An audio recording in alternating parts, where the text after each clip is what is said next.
when Castile gets back to Wayfire Castle, Reaver comes to see him, and Castile immediately brings up the possibility that these deaths are tied to Kolis because of the smell, the gray plants, and how they occurred. And Reaver's like, yeah, I'm pretty sure Kolis is nearby. Otherwise, Izbitch wouldn't have like acted the way she did in the Bone Temple. However, Reaver can't and the other drakens can't sense him. But Reaver isn't sure if he would be able to sense him if Kolis isn't fully restored. And I'm like, thank you for not being helpful, Reaver. Thank you. Yes. I mean, Useless he's information. correct. It's like, yeah, I think he's probably around. Great. Thank you. But then we get a very interesting comment from Reaver about a primal soul that we're convinced is a major breadcrumb that hasn't fully played out yet, or at least not been confirmed.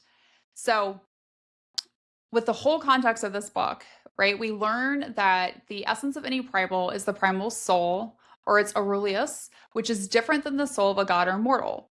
It has a form, shape, or shadow. It can solidify for short periods of time, and that could definitely mean that Kolis could solidify with fangs for a short period of time to cause the deaths of the Ascended, right? Like that was like kind of our thought when we first read these chapters before we had the whole book. But Reaver also shares that a primal soul can enter the vessel at the very moment the soul leaves the body, and that vessel would need to possess similar embers as those carried with the primal soul. So, and how Reaver's like, I mean, I don't know if it's ever been attempted or been successful. Great. And then that's also when they realize that Izbitch was likely planning to use Malek for the vessel for Kolis' soul and never intended to sacrifice Poppy. And if she had been successful, then Kolis would have become Malek for a short period of time. Not great for him at all. Also, Reaver thought that's what Izbitch could have been trying to accomplish in the Bone Temple, but he didn't think it was important to mention it to anyone. And so Thanks so much.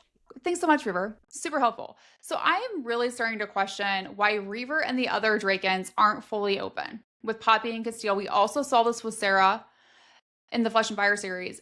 Are they naturally vague and enjoy telling people that they're unwise? Like, is that what that gets them off, right? Like, I like this. Or are they somehow prevented from saying certain things like the fates, right? Is there something else tied to it? I think that's the case. Yeah.